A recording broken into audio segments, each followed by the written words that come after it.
Hello, everyone. Welcome to another special webinar for our LAMP students. Today, we're going to discuss the sublingual veins, or what is also known as hypoglossal veins. That means it's located underneath the tongue, no?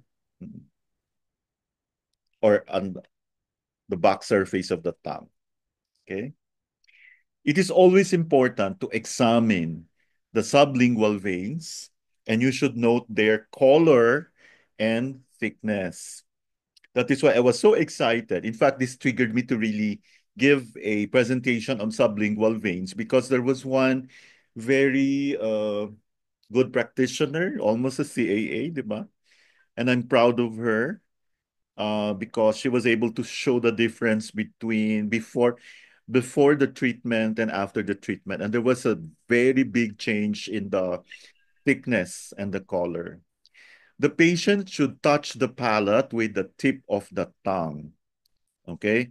So you advise the patient um, using the tip of the tongue, the tip should touch the palate. Okay. So that you can see it clearly. If the veins are clearly blue, filled or swollen, this indicates blood stasis or blood stagnation. Okay? Observation of the tongue should always include observation of the veins under the tongue. Under normal circumstances, the veins are not distended, they should not be dark, and one can barely see their outline. Although a purple color of the veins under the tongue is clinically very significant, other abnormalities can also be observed, such as the veins being distended and shiny. So the vein should not be distended and should not even be prominent or shiny, no? When the veins under the tongue are purple, it indicates the early stages of blood stasis. So the sublingual veins turned purple before the rest of the tongue. Okay? So why would you have to wait for the entire tongue to turn purple? A purple color of the veins under the tongue gives an early indication of blood stasis, particularly in the upper and middle burners. Now, in modern China, doctors also correlate the appearance of the sublingual veins when you have hypertension and arteriosclerosis. So, I'm sure there are a lot of people with hypertension, and when you say arteriosclerosis, this is hardening of the arteries. So, if you if the sublingual veins are prominent, think of hypertension and arteriosclerosis. If the veins are distended, it means there is qi deficiency or qi shu. So again, the vein should not be distended. If it is not only distended but dark as well, that's blood stasis. Okay? So if it's only distended but not dark, it's called qi deficiency. Okay? But if it is both distended or swollen and dark, that's blood stasis. This is early indication of blood stasis in the upper burner, the lungs and the heart, but also in the liver. So pili lang kayo, lung, heart, or liver. Now, the veins should not also be too thin. If the veins are too thin, that means yin deficiency. Okay? Swollen, white, sticky, that there is dampness and also blood stasis, like B syndrome. We all know that B syndrome is there is blockage of the channels and by caused by wind, heat, and dampness. So if the veins are swollen and they are white in color and sticky, so that's very dampness and blood stasis. That's B syndrome. So you start asking, do you have joint pains? Do you have shoulder pain, most likely? Now, if the veins are reddish and shiny, that's damp heat. Okay? If it's yellowish, that's turbid dampness steaming upwards. White, slippery, that's cold dampness. Dark, dry veins, this is severe yin deficiency with empty heat. So we all know that when you have iron deficiency, when you look at the coating, there is scanty or no coating at all. So let's take a look at a tongue. So the tongue, as you can see, a normal sublingual vein should not be noticeable at all. Do you see this? Yeah. Okay. I want you to look at the vein. Don't look at this white thing. So this is how so you have here a dark sublingual vein. The veins are not distended to a little bit distended lang. But like, okay, so yon. Under normal circumstances, there are two thick bluish purple vessels seen lateral to the frenulum. This one is the frenulum, no? Yung nasa gitna. Their diameter is no more than 2.7 mm and their length is no greater than one-third the distance from the sublingual caruncle, base of the tongue, to the tip of the tongue. They have no branches, varicosities, or bulges. So the following are considered abnormal. The shape of the vein is bulging due to varicosities. Okay? The length of the vein extends past the midpoint of the length of the tongue. So that means it should only occupy less than half of the length of the tongue. Branches of the hypoglossal vein or sublingual veins are visible. So there should be no branching. The color is darker than usual. The peripheral ends of the veins are cystic with thick round processes that resemble a cluster of grapes. Okay? The diameter is wider than 2.7 mm. So what is the indication of hypoglossal vein abnormalities? Chi and blood stagnation. So let's take a look, okay, at some of the sublingual veins. So here you could see that the sublingual veins are already slightly dark, no? Okay. Do you see this one? Parang grapes.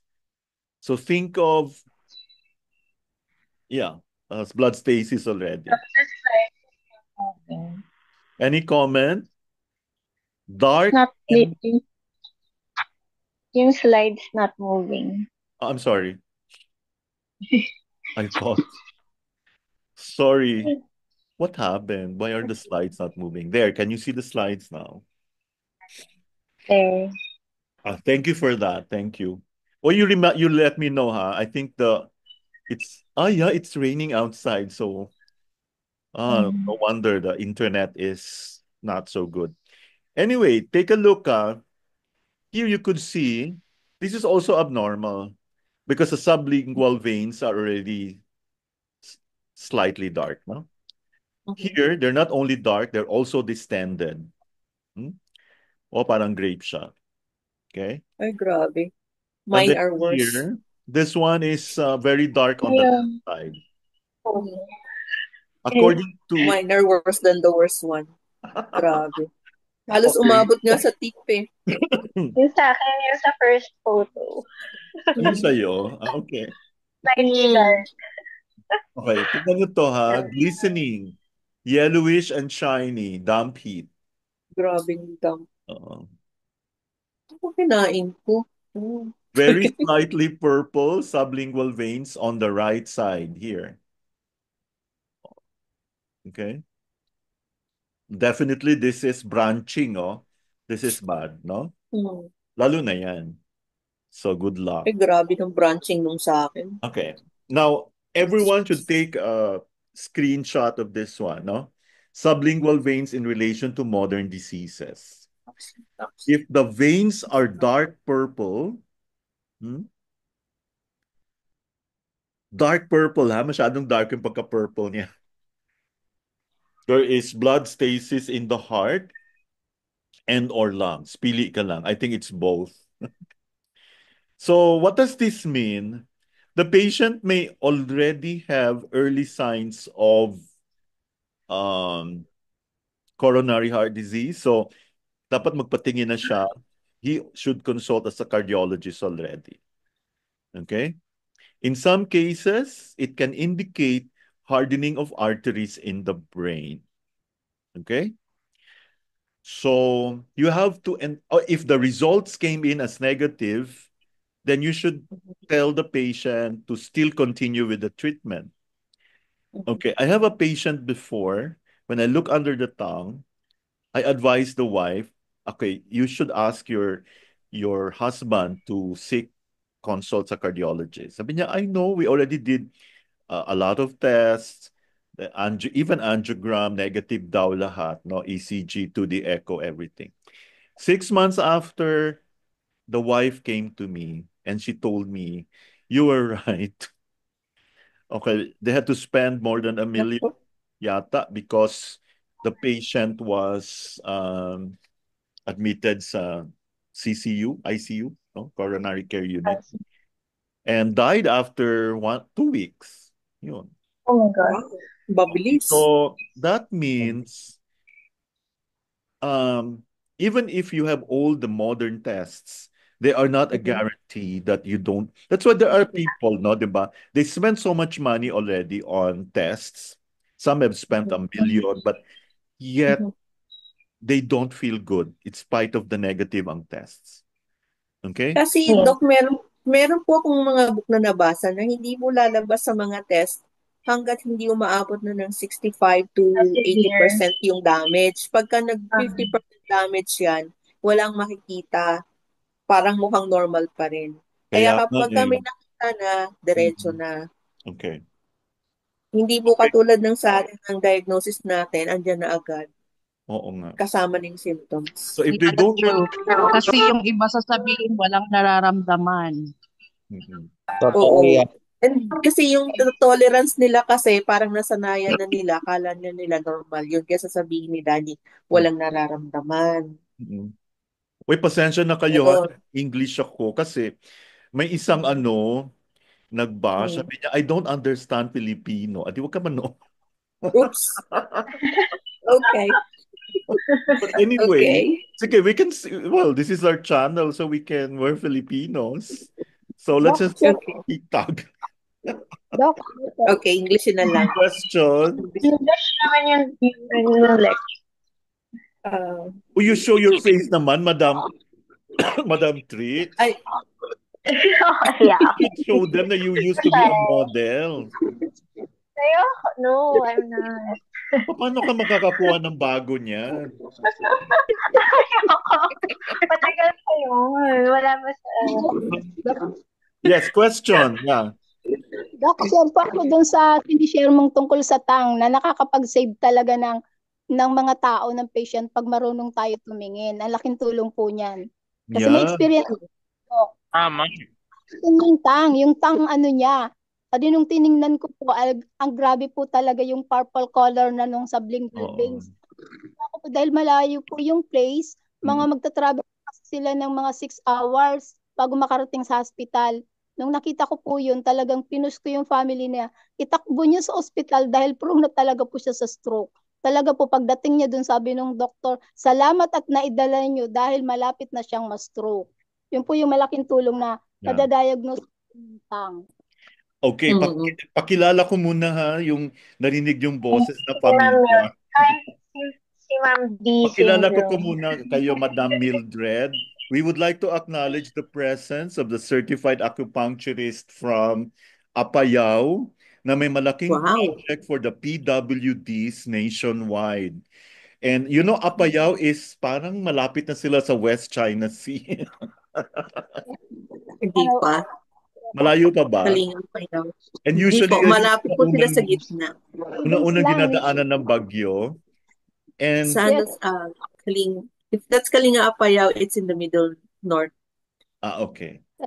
Napakabait Malapit po niya. sa Baguio. Okay, Sa east kaya part yung po ng Baguio. okay. Malapit sa Baguio, no?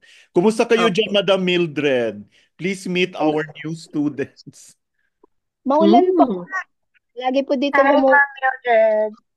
Hello po. Grabe po ang ulan sa Wow. ilang months na pong umuulan. Pero Oo. salamat po. Oh. Para Parang- yan sa magsasaka. Yeah. Yes Alam niyo po, ba na pero may B syndrome si Madam Mildred? Oh! Yeah. Saan? D syndrome. May rheumatoid Saan arthritis. part? Talagang Ah. tinamnam niya yung inaral niya. hindi po Hindi na pa- Mainit, malamig. Sige, ganun eh. Kaya laking tulong po talaga ng acupuncture. Nasusurvive ang buhay natin. Si Madam Mm. Mildred has been practicing acupuncture since the 90s, no? Wow. Wow. Huwag niyo na tanungin how young she is. So malaking bagay po yung presence ni Ma'am Mildred. Thank you po, Madam. Thank you, I hope, Ma'am Mildred. so, continue natin. If you look at the tongue, the sublingual veins, it's not only dark, but distended and crooked. Huh? Tiku-tiko. There is hardening of the arteries, high blood pressure. Hmm? If the veins also stick out a lot and look like earthworms, the disease is severe. So, Oh no. yun. So, parang Oh earthworm. no. Parang ganun ni malapit na ako sa baby earthworms na nga tong sa akin. Pero wala pa naman akong high blood pressure. I don't know why. Okay. Mali I'm ba sure ako? nagmamadali na ito sila kasi titingnan na nila yung dila, yung sublingual veins. Wait lang po, mga 5 minutes. Then another one is when you have dark nodules on the veins na parang mga rice or wheat grains. That means Wala. meron ka ng arteriosclerosis or hardening of the arteries and heart disease. So what does this mean? Oo. You have to consult a cardiologist already. So pag Mm. negative, you still have to consult people like us. Katulad ni Ma'am Mildred, no? May malaking project. Kailangan na ako magpa-treat. Okay. Okay, so that's it. Don't worry, I'll give you a copy later, no? Now let's go to our tongue diagnosis. Okay, let's see. Ay, nawala si Mhm. Dulce, no? Busy siguro. We have a 37-year-old female. She has depression, no drive, ay parang ayaw na niya mabuhay, no appetite, and abdominal pain at the time of ovulation. So mid-cycle niya, meron siyang abdominal pain. So ovulation yung nangiklog pa. Intense feeling of cold every time na dumarating yung menstruation niya. Hmm? Mhm. Okay. So just by looking at the tongue, alam niyo, ang Western diagnosis, meron siyang ovarian cysts. Mhm.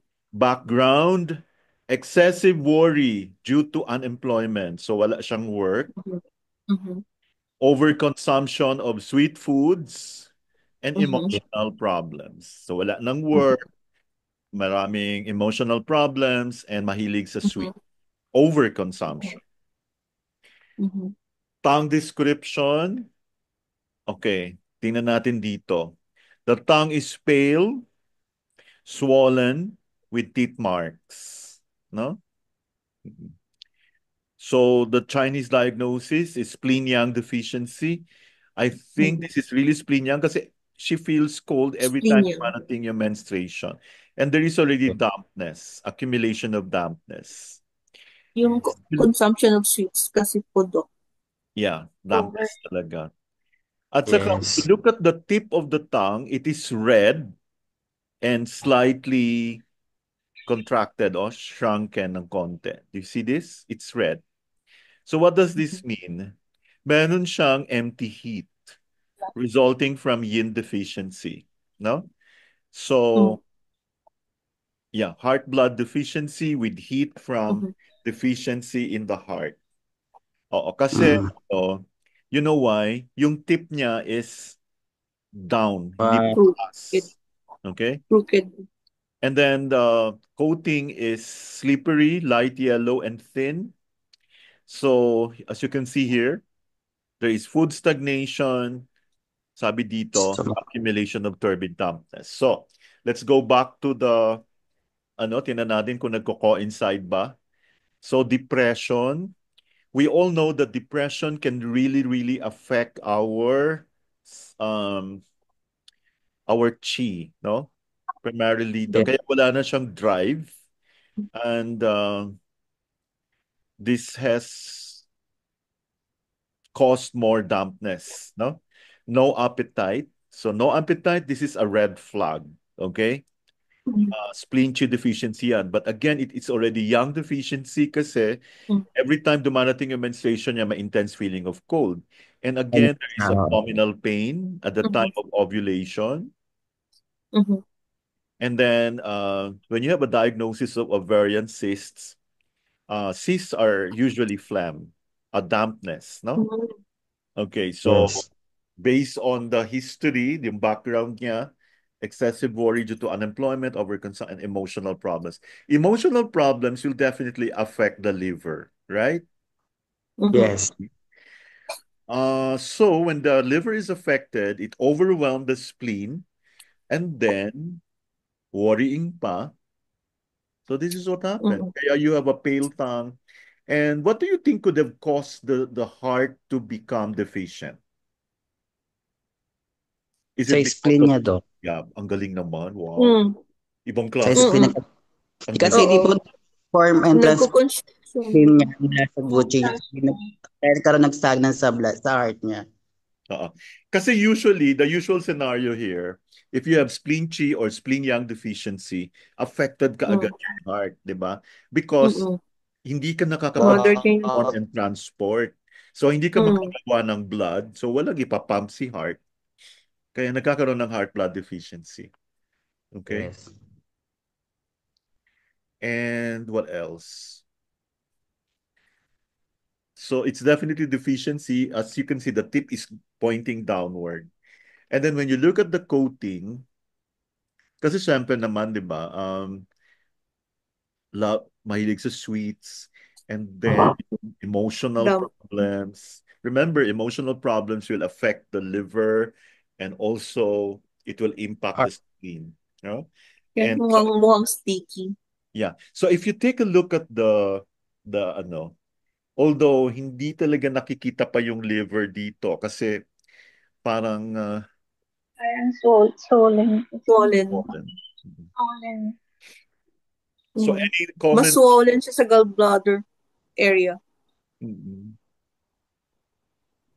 May chest Mas pain. swollen siya sa gallbladder area. So how do you Kesa dun sa liver how do you area. Pero pare-parehong dump. So bakit kayo siya Yung- nagkaroon ng ovarian cyst, Sir Mark?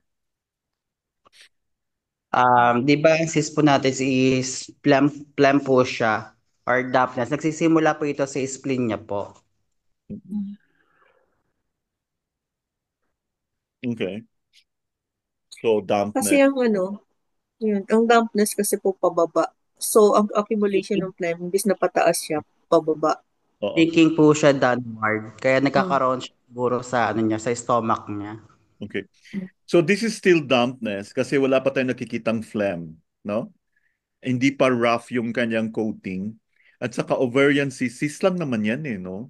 So I really believe that if you probably, Clear water pa siya pag cyst. yes, cyst pa siya. Hindi pa siya ovarian cancer. Baka mamaya mahilig pa ito sa malalamig na pagkain. Yes, sa sweets. Sweet sauce. Pero, Sa sweets yan. so I think the abdominal pain here at the time of ovulation is because of the ovarian cysts, right? Kasi pag nag-ovulate, sumasakit.